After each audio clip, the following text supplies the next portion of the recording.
3 দিন যাবত আমি এই ঘটনা পরে শ্রীপুর ফ্লাইওভারের নিচে রাত কাটাই যদি আমি এখানে আসতে পারি না। আমার এই জায়গায় পিস্তল ধরছে, আমার গলায়, আমার মেয়ে আসা জড়ায় আমার পাঞ্জাটা ধরছে। বাবা আমাকে হেফাজত করো। নিজের চোখের সামনে দিনের বেলায় বাবা হাদিউল ইসলামের মাথায় অস্ত্র ঠেকিয়ে 16 বছরের মেয়েকে তুলে নিয়ে গেছে অপহরণকারীরা। মেয়েকে অপহরণকারীদের হাত থেকে বাঁচাতে না পেরে এভাবেই আহাজারি করছেন পিতা হাদিউল ইসলাম। আমার মেয়েটা বলে বাবা আমাকে বাঁচাও, পৃথিবীর বুকে আমি একমাত্র বাবা, আমি একমাত্র বাবা। কত ছিলারা, কত কিছু হয়েছে, এরকম ঘটনা কখনো হয় নাই। হাদিউল ইসলাম পেশায় একজন ইমাম। নিজের মেয়েকে অপহরণকারীদের হাত থেকে বাঁচাতে ব্যর্থ হলে প্রতিটি বাবার চোখেই এমন অশ্রু ঝরে। এমন নির্মম ঘটনা সিনেমার গল্পেই দেখা যায়, তবে বাস্তবে একজন পিতার সঙ্গে এমন নির্মম ঘটনাই ঘটেছে গাজীপুরের শ্রীপুরে। একটা মেয়েকে তার বাবার বুকের থেকে অস্ত্র থেকে বাস্তব নিয়ে যা, এটা একমাত্র জীবন্ত সাক্ষী আমি। বেশ কিছুদিন ধরে তার মাদ্রাসা পড়ুয়া মেয়েকে একই এলাকার আবিদ নামের একজন যুবক দীর্ঘদিন ধরেই উত্ত্যক্ত করছিল এবং বিভিন্ন সময়ে কুপ্রস্তাব দিত। পরিবার থেকে একাধিকবার নিষেধ করা হলেও সে তা উপেক্ষা করে।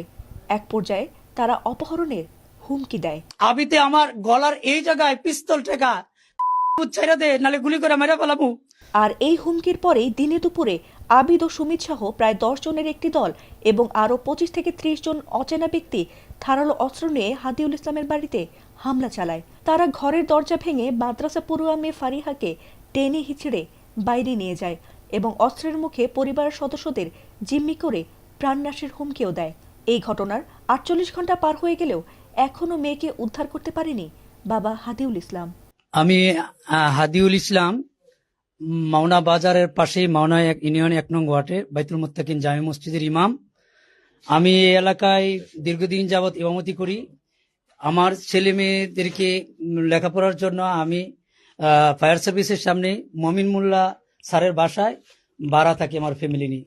দীর্ঘদিন যাবৎ পাশের আমার বাড়ির পাশেই এখানে স্থানীয় সুরুজের ছেলে আবিদ আমার মেয়েকে উত্ত্যক্ত করত। রাস্তায় যাওয়া আসার পথে বিভিন্নভাবে জোরপূর্বক হেনস্থা করার চেষ্টা করত। এই ঘটনা আমি জানার পরে গত বুধবার দিন স্থানীয় নেতৃবৃন্দদেরকে নিয়ে এটা একটা সমঝোতা আমরা করার জন্য বসি। সর্বশেষ নেতৃবৃন্দ আমাদেরকে আলোচনা করার পরে আমার মেয়ে আমার কাছে রাইখা পরবর্তীতে এই বিষয়টা নিয়ে আলোচনা করবে এরকম একটা ইয়া করে আমার কাছ থেকে 1:15 দিকে, দুপুর 1:15 দিকে আমাকে মেয়ে বুঝাইয়া দিয়ে তারা চলে গেছে। পরবর্তী চলে গেছিল না, মেয়ে জোরপূর্বক নিয়ে গেছিল আগে পয়লা বৈশাখের দিন। পরে আমার মেয়ে তাদের মাধ্যমে, মেয়ের ছেলের যেটা তাদের মাধ্যমে তারা ওই কোথায় নিয়ে গেছিল পরে জানতে পারছিলেন কিভাবে নিয়ে জোরপূর্বক নিয়ে গেছিল। পরে আমার মেয়ের কাছ থেকে আমি যা জানলাম, এখান থেকে ব্লেড এবং খুর দেখায় আমার মেয়েকে নিয়ে গেছিল। ওই এখানে নাম নাকি সুমিত একটা ছেলে আছে, এই সুমিত আর আবিদ এই দুইটা ছেলে নিয়ে গেছে। তার নাম আবিদ, তার পিতার নাম সুরুজ। এইখানে আমার বাসার সামনেই তার নিজস্ব বাজিতে এর একটা দোকানদারি করে। তার কাছে ছিল, সে মাদ্রাসায় যাওয়ার পথে নিয়ে গেছিল, একদিন ছিল। পরবর্তীতে তার জেডার এবং এলাকার বাসীর মাধ্যমে আমি আমার মেয়েকে উদ্ধার করি। তারপরে আমি এলাকা মানুষ নিয়ে আমি যেহেতু একজন ইমাম, আমার ইজ্জত আমি এই জায়গায় রাখতে চাইছিলাম। আমি তাদের কাছে বলছিলাম যে যা হয়েছে হয়েছে, এটা নিয়ে আর বাড়াবাড়ির দরকার নাই, আমার মেয়েটা আমাকে দিয়ে দেন। আমার মেয়েটা যখন নিয়ে আসছে, আমার মেয়ে দৌড়াইয়া গেলে আমার জড়াইয়া ধরে বলতেছে, আব্বু আমার এরা জোর করে অস্ত্রের মুখে এর থেকে নিয়ে গেছে। আমি আমার মেয়েকে রাখছি। তারপরে এখানে যারা ছিল, এর মধ্যে এখানে স্থানীয় এই এক মসজিদের প্রতিষ্ঠাতা এবং বিল্লাল হাসপাতালের প্রতিষ্ঠাতা চাই গেছে না জোর করে গেছে, বা তার সাথে কি প্রেমের কোনো সম্পর্ক ছিল, আমার মেয়ে তাদের কাছে স্টেটমেন্ট দিয়েছে সম্পর্ক ছিল না এবং আমি তার সাথে আর যাবো না। আমি এটা নিয়ে আমি এই জায়গায় রাখতে চাইছিলাম। পরবর্তীতে আমি তারা যখন আমার কাছে মেয়ে বুঝাইয়া দিয়ে 1:15 বাজে চলে দা, আমি আমার মেয়েকে নিয়ে নামাজের প্রস্তুতি নিতেছি। এই মুহূর্তে আমার ঘরে দরজা জানালার মধ্যে বাইরে শুরু করে দিছি। এক পর্যায়ে আমি আবার উপজেলা পৌর বিএনপির সিনিয়র যুগ্ম সম্পাদক শাহজাহান সজল ভাই এবং বর্তমান পৌর বিএনপির আহ্বায়ক কমিটির সদস্য খন্দকার বাবুল ভাই, হাজী বিল্লাল হোসেন সহ এলাকার আরো কয়েকজনকে আমি আমার বাড়ি নিয়ে আসি। সর্বশেষ আমি তাদের কাছে এতটুকু বলি, ভাই যা হয়েছে হয়েছে, আমার কি ইজ্জতটুকু ভিক্ষা দেন, ইজ্জতটা নিয়ে আমি এই দেশ চাই আমি চলে যাব। কিন্তু এটা করতে পারে নাই, ওনারাও পর্যন্ত পারে নাই। আমার এই ঘরের দরজা আমাকে শাহজাহান সজল ভাই এবং বিল্লাল হাজি তারা বলল যে আমরা পারতেছি না, আপনার জীবন বিপন্ন হবে, আপনি 53 ফোন দেন। আমি 53 ফোন দিলাম। ফোন দেওয়ার সাথে সাথেই তারা আবার আমার বাড়িতে আক্রমণ করছে। আমি আমার এই গেটটা আমি আটকে দিই। আমার এই গেটটার মধ্যে এখানে বড় আটকানো ছিল, এখানে তালা ছিল, একটা বড় তালা ছিল। পরবর্তী যখন আক্রমণ করতেছে আমি আরেকটা ডাবল তালা এখানে লাগাই। ডাবল তালা লাগাই আমি এই জায়গায় দাঁড়ায় আমি ভিডিও করার প্রস্তুতি নিয়েছিলাম। এইখানে ছেলের বাপ সুরুজ দাঁড়ায়া বলতেছে খাঙ্কির ভিতরে গুলি কর। তখন সুমিত দৌড়ায় আসছে, দৌড়ায় আইসা এরা আমাকে এখানে থেকে পিস্তল বার করেছে, কাঙ্কির ভিডিও করস। তখন আমাকে আমার শ্বশুর ছিল, আমাকে এই ভিতরে টানটা নিয়ে গেছে। তখন আমি এটা আশা ছেড়ে আমি আমার ঘরের ভিতরে ঢুকি। আমার শালক ছিল আমার সাথে এই ঘরের ভিতরে। এগুলো কিসের? আমি বলতেছি আমি আমার শালককে নিয়ে ঘরের ভিতরে যাই। আমার রুমে 2টা দরজা, আমি এই দরজার ভিতরে যখন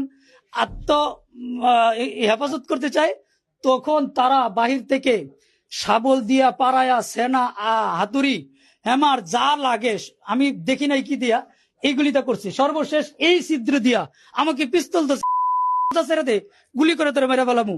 আমার জীবন, আমার স্ত্রী, আমার শ্বশুর তারা আমাকে জড়ায়া ধরে নিয়ে গেছে। তারপরে এক পর্যায়ে এখানে লাথি দিয়ে এই দরজাটা খুলে আমার মেয়ে এসে জড়ায় আমার পাঞ্জাটা ধরছে, বাবা আমাকে হেফাজত করো।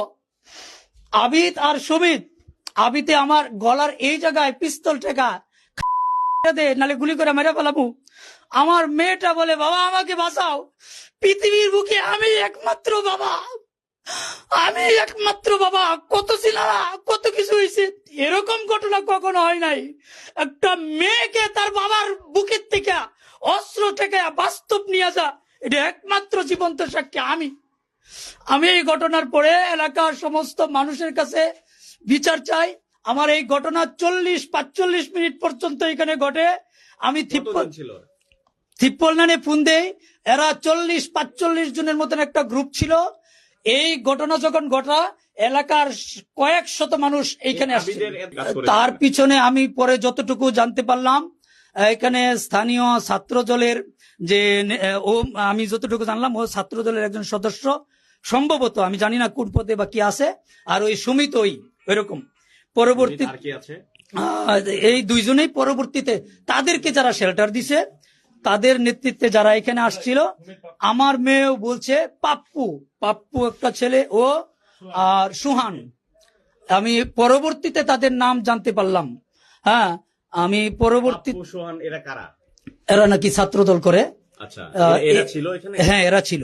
এরা আমার বাসার থেকে এরা আমার কি বলছে, মেয়ে দিবেন না। আমি বলছি না ভাই, আমি মেয়ে দিব না। কি করতে হইব? যে মেয়ে, আমাদের মেয়ে আমরা নিয়ে যাবো। কেমনি নিয়ে যাবেন? জোর করে নিয়ে যাবো। এই কথা বলে আমার ঘর থেকে বের হওয়ার সাথে সাথে অ্যাকশন শুরু হয়ে গেছে তাদের। তারপরে সাথে আপনার কথা হয়েছিল? না, আমার কথা হয়নি। ওই শাহজাহান সজল ভাই ছিল, আমার বড় ভাই ছিল। আমাকে সাবেক পৌর বিএনপির সিনিয়র যুগ্ম সম্পাদক, বর্তমান পৌর বিএনপির আহ্বায়ক সদস্য। আমি ওনাদেরকে আনছিলাম আমার জীবন ইজ্জত ভিক্ষার জন্য, যেন আমাকে বের করে দেখ, আমি কোন রকম আমার এলাকায় চলে যাই, গফরগাঁও। তাদের মাধ্যমে কি আপনি ওই যে ওদের পরিচয় জানতে পেরেছেন, ওই যে ছাত্র দলের? হ্যাঁ, পরবর্তীতে আমি জানতে পারলাম যে এরা কারা এই করছে। কার মাধ্যমে জানতে পেরেছেন? আমি আমার এই রিলেটিভ মানে বন্ধু বান্ধব অনেকেই আছে, তাদের কাছে জিজ্ঞেস করলাম ওই সুন্দর ছেলেটাকে। পরে আমার মেয়েও বলছে আব্বু এই পাপ্পুরে ধরো, এটাই সমস্ত নাটের গুরু।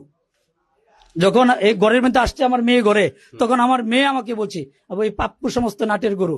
আমি তখন এখানে যারা ছিল তাদেরকে বললাম, এটা কি আগের দিনের, গত বুধবার দিনের ঘটনা ভাই। তারপরে এই ঘটনার পরে 53 লাইনে আমি ফোন দিছি কয়েকবার, আমি আইনের আশ্রয় চাইছি, আমি আমার জীবন ভিক্ষা চাইছি, আমি এদের কাছে করজোরে আমার ইজ্জত ভিক্ষা চাইছি, জীবন ভিক্ষা চাইছি, কোনো কিছুই পাই নাই। আমার মেয়েটা নিয়ে গেছে, তারপরে প্রশাসনের লোক আসছে, আসার পরে আমাকে সহকারে থানায় নিয়ে গেছে, এজাহার লিখছে, কিন্তু এখন পর্যন্ত 2 দিন হয়ে যাচ্ছে আজকে, আমার মেয়ে আছে না নাই তাও কইতে পারি না। এবং এরকম বলতেছে, আপনার মেয়ের বয়স কত? আমার মেয়ের বয়স 1-12-10 সালে জন্ম। 15 বছর 4 মাস। আচ্ছা। এরপরে আমি এরপরে এই আপনি কি মামলা করেছেন? হ্যাঁ, মামলা করেছি। এরপরে কতজন আসামি দিয়েছেন? আমি চিহ্নিত করেছি 10 জন, অজ্ঞাতনামা আরো 25-30 জন এখানে আছে। আমি সবাইকে কতজন গ্রেফতার হয়েছে মামলায়? গ্রেপ্তার হয়েছে এই পর্যন্ত 4 জন চালান হয়েছে, এজাহারভুক্ত 3 জন, পরবর্তীতে আরো অজ্ঞাতনামা তাদেরকে এড করা হয়েছে। আর গত রাত্রেও আরো 3 জনকে অ্যারেস্ট করা হয়েছে। কিন্তু মূল আসামি আবিদ এখনো গ্রেপ্তার হয় নাই। এবং যে অস্ত্রটা মামলায় পাপ্পুকে আসামি করেছেন? না, আমি তার নাম জানতাম না, তখন ওই সময় আমি তার নাম জানতাম না। আমি অজ্ঞাতনামায় আমি তার নাম জানতাম না। পাপ্পুর নাম কি অজ্ঞাতনামায় যাবে পরবর্তীতে? আমাকে যখন দেখলেই চিনবো, তখন আমি ইন্ডিকেট করবো, হ্যাঁ এটাও ছিল, আমি বলবো। আচ্ছা, আর এমনিতে প্রশাসনের ভূমিকা কি? প্রশাসনের ভূমিকা বলতে আমি বলি, এইখান থেকে ওসি তদন্ত, ওসি অপারেশন, ওসি উপজেলা কি জানি থানা ভারপ্রাপ্ত কর্মকর্তা সহ সবার কাছে আমি বলছি। তারপরে এএসপি এবং এসপি মহোদয় গাজীপুর পুলিশ সুপার, ওনার কাছেও আমি জানাইছি এবং ওনার কাছেও বলছি। সর্বশেষ আমি গতকালকে আমি আমাদের টিউনু মহোদয়ের কাছেও গেছি, টিউনু মহোদয় বলছে কিন্তু প্রশাসন চাপ দেয় এবং আমাদের এমপি মহোদয় পর্যন্ত উপজেলা নির্বাহী অফিসার এবং থানায় একাধিকবার ফোন দিছে এই সন্ত্রাসীদেরকে ধরার জন্য। জানি না কার ইয়াতে এখন পর্যন্ত মূল আসামি ধরে না, আমার সাথে সমঝোতার কথা বলে। আমি জানি না আমার মেয়ে বাচ্চা আছে কিনা ভাই। আমি আজকে আপনাদের মাধ্যমে আমার মেয়ে আছে না নাই এটা জানতে চাই। আমি একজন ইমাম হিসেবে দেশের সমস্ত ইমামের কাছে আমার দাবি, আমার ইজ্জত গেছে, এটার জন্য আমি বিচার চাই। আপনাদের মাধ্যমে, ইমামদের মাধ্যমে প্রশাসনের কাছে এবং প্রশাসনের সর্বোচ্চ যারা আছে, আমি উপজেলায় সবাই জানাইছি, আমি এখন পর্যন্ত কোনো বিচার পাই নাই। যেহেতু কথা কে বলে সমঝোতার কথা বিভিন্ন জনই বলে, এটা পরবর্তীতে প্রশাসনের পক্ষ থেকে এখন এরকম কেউ বলে নাই। কাছেও তারা কি দাবি জানায় আমরা তাদের সঙ্গে একটু যুক্ত হতে চাই এবং কথা বলতে চাই। আপনি কি দেখলেন এই যে ঘটনা ঘটছে, এটা বাংলাদেশের মধ্যে এরকম কোন ঘটনা কোন জায়গায় ঘটছে কিনা এটা আমি জানি না। এরকম একটা মর্মাহত ঘটনা, সন্ত্রাসী কায়দা এরকম ঘটনা ঘটে না। যেই ঘটনাটা ঘটছে, একজন খতিব ইমাম তার অপ্রাপ্ত বয়স্ক মেয়েকে এরকম ভাবে ছিনায় নিয়ে গেল, এটা কেউ পারলো না বাধা দিতে, ইয়া করতে। তারা এত বড় সন্ত্রাসী। আমরা চাই যে প্রধান আসামি আবিদ সহ এবং সকল আসামিকে গ্রেফতার করা, আর অতি দ্রুত, যত সম্ভব দ্রুত এই মেয়েকে উদ্ধার করা। মানে মেয়ে বেঁচে আছে না মারা গেছে এটা আমরা বলতে পারি না। আমরা চাই আমাদের ইসলামী ঐক্য জোট হেফাজতে ইসলাম সারা দেশবাসীর পক্ষ থেকে আগে আমাদের মেয়েকে উদ্ধার করা, তারপরে আমাদের অন্য ব্যবস্থা নেওয়া এবং সমস্ত আসামিগুলো ধরা। এখনো দেখা যায় আসামিদের সমস্ত দোকানপাট গুলা খোলা, ব্যবসা বাণিজ্য বাড়িদের সবকিছু চলতেছে, মার্কেট চলতেছে, কিভাবে চলে এটা আমার বুঝে আসে না। আমি প্রশাসনকে বলবো, একেবারে দিনে দুপুরে এই ঘটনা ঘটছে, যে সন্ত্রাসীরা মব সৃষ্টি করে দিনে দুপুরে এই ঘটনা ঘটানো হয়েছে। এই জন্য আমরা তীব্র নিন্দা জানাই এবং প্রতিবাদ জানাই। আমরা যদি আগামী 24 ঘন্টার ভিতরে যদি না হয়, আমরা আজকে বাদাসর মানববন্ধন করব। পরবর্তীতে আমরা দেশের ওলামায়ে কেরামদেরকে সাথে নিয়ে কঠোর কর্মসূচি দিব, যে বাধ্য করব এই সরকারকে এবং প্রশাসনকে যাতে আসামি ধরে। এই জন্য আমরা চাই অত্যন্ত দ্রুত সময় যেন এটা আসামিকে ধরা হয়। 1 নম্বর আসামি সহ যারা সহযোগী যারা ছিল সকল আসামিকে যেন ধরা হয় এবং উপযুক্ত বিচার চাই। আমরা একটু আপনি ভিতরের দিকে। আসসালামু আলাইকুম। আমি শ্রীপুর পৌর ইসলামী ঐক্য জোটের পৌরসভাপতি, উনি আমার বন্ধু মানুষ। তা আমরা যতটুকু শুনতে পারছি একটা ফিল্ম স্টাইলে দিনে দুপুরে বিকাল 3টা 3:30টার দিকে অস্ত্র ঠেকিয়ে একটা অপ্রাপ্ত বয়স্ক এই যে, মেয়ে, হ্যাঁ, একটা অপ্রাপ্ত বয়স্ক মেয়ে, তাকে দিনে দুপুরে এভাবে একেবারে সন্ত্রাসী কায়দায়, বাংলাদেশে আমাদের শ্রীপুরে এরকম ঘটনার কোন সময় ঘটে নাই। আমরা শোনার পরে ওনার কাছে আসছি, আমরা পরিদর্শন করলাম, দেখলাম এবং এই ঘটনার নিন্দা জানাই। আমরা ইউএনও স্যারের সাথে, তারপরে শ্রীপুর ওসি মহোদয় ওনাদের সাথে কথা হয়েছে, এমপি সাহেব থানায় ফোন করছেন, আসামি ধরা হয়েছে বটে, কিন্তু মূল আসামি যারা তারা বিভিন্ন জায়গায় ঘোরাফেরা করতেছে। অনেকে প্রশ্ন তুলছেন যে মেয়ের সাথে কি ওই ছেলেটার সম্পর্ক ছিল কিনা। আমার কথা হলো, মেয়ের সাথে যদি সম্পর্কই হইতো তাহলে তো ও মেয়েকে বলতো যে তুমি অমুক জায়গায় আসো, আমি রেডি আছি, মেয়ে এমনি চলে যেত। অথবা মেয়ে বলতো যে না আমি ইচ্ছা করে আইছি, তাহলে অস্ত্র ঠেকায় ফিল্মের স্টাইলে এইভাবে ভাঙচুর কইরা পিস্তল ঠেকায়া, এরা কোন ধরনের সন্ত্রাসী? এরা পিস্তল পায় কই এই দেশে, নতুন সরকারের দেশে? হ্যাঁ, এরা পিস্তল ঠেকায় মেয়ের বাবার বুকে অস্ত্র ঠেকায়া নিল, তাহলে মেয়ের সাথে সম্পর্ক ছিল আমরা কিভাবে বুঝি? সম্পর্ক থাকলে মেয়ে স্বেচ্ছায় যেত, কিন্তু মেয়ে তো অস্ত্র। প্রায় আজকে 46 ঘন্টা চলছে, 45-46 ঘন্টা চলছে। এর ভিতরে কিছু আসামি হলেও, অ্যারেস্ট হলেও, মূল আসামি যারা তারা দিব্যি ঘোরাফেরা করতেছে বিভিন্ন জায়গায় এবং আতঙ্ক সৃষ্টি করতেছে এবং সমঝোতার সৃষ্টি করতেছে, চেষ্টা করতেছে, হুমকি দিতেছে। সমঝোতা না হলে তাদেরকে মেরে ফেলবে, তাদের জীবনের কোনো হুমকি, তাদের এখন এর নিরাপত্তা নাই। এই ঘটনার পর থেকে এলাকাবাসী আতঙ্কিত কিনা? এলাকাবাসী আতঙ্কিত, যেহেতু এটা অস্ত্রের ব্যাপার। আমরা এলাকার ময়মুরব্বী যারা আছে ওনাদের সাথে কথা বললাম, ওনারাও বলতেছে যে হ্যাঁ, এটার সুষ্ঠু বিচার হোক। হ্যাঁ, ওনারাও বলতেছে সুষ্ঠু বিচার হোক। সুতরাং আমরা উলামায়ে কেরামের পক্ষ থেকে, আমাদের শ্রীপুর, আমাদের সংগঠনের পক্ষ থেকে এটা তীব্র নিন্দা জানাই এবং প্রশাসনের প্রতি অনুরোধ জানাই যেন দ্রুত মেয়েটাকে উদ্ধার করা হয়। একটা মেয়ে যার নাই, যার মেয়েকে সিনায় নেওয়া হয়ে গেছে, একটা অপ্রাপ্ত বয়স্ক, 15 বছর 4 মাস বয়স, এই মেয়েটা কোথায় আছে, কিভাবে আছে, জীবিত না মৃত, ফ্যামিলি, তার মা বাবা কেউ বলতে পারতেছে না। সুতরাং আমরা যারা পিতা, আমাদের প্রত্যেকের তো সন্তান আছে, সেই জায়গা থেকে আমরা একটু বিবেচনা করে দেখি যে এই ফ্যামিলিটার কি একটা দুর্দশা, কি দুঃসময় পার করতেছে। সুতরাং আমি আজকে প্রশাসনের প্রতি এবং কর্তব্যরত যারা রয়েছেন তাদের প্রতি মানবিক দিক থেকে আমি আবেদন জানাই, দ্রুত যেন এটার মেয়েটাকে উদ্ধার করে এটার একটা সুষ্ঠু তদন্তের স্বার্থে সুষ্ঠু বিচার করা হয় এবং দ্রুত এই ধরনের জঘন্যতম আসামিদেরকে গ্রেফতারের মাধ্যমে দৃষ্টান্ত শাস্তি দেওয়া হয়। আপনার বুকে পিস্তল ধরেছিল? আমার এই জায়গায় পিস্তল ধরছে, আমার গলায়, আমার আচ্ছা, এই যে পিস্তল কে ধরেছিল? আর সুমিত আজকেও সুমিতের দুলাভাই এই স্বীকারোক্তি দিছে এসআই লালচানের সামনে। তার দুলাভাই বলছে আমার কেউ অস্ত্র ঠেকাইছে। এটা সুমিতের মানে পরিচয় কি? সুমিতের পরিচয়, সে এখানে করইতলা, এখানে এক ভাড়া থেকে, এখানে তার কি তা জানি না, সে একটা উশৃঙ্খল ছেলে। তার ফ্যামিলির সাথে কোনো ধরনের সম্পর্ক নাই। তার ফ্যামিলি তাকে আজকে যা জানতে পারলাম ত্যায্য করছে। সুমিত কি গ্রেফতার হয়েছে? না, সুমিত গ্রেফতার হয় নাই। সুমিতের কাছে অস্ত্র আছে। আমি আমার জীবনের নিরাপত্তাহীনতায় ভুগতাছি ভাই। আমি গত 3 দিন যাবৎ আমি এই ঘটনা পরে শ্রীপুর ফ্লাইওভারের নিচে রাত কাটাইতেছি, আমি এখানে আসতে পারি না। আজকে মুফতি শামীম ভাই সহকারে উলামায়ে কেরামকে নিয়ে আমি আজকে আপনার ঘরে থাকতে পারতেছেন না।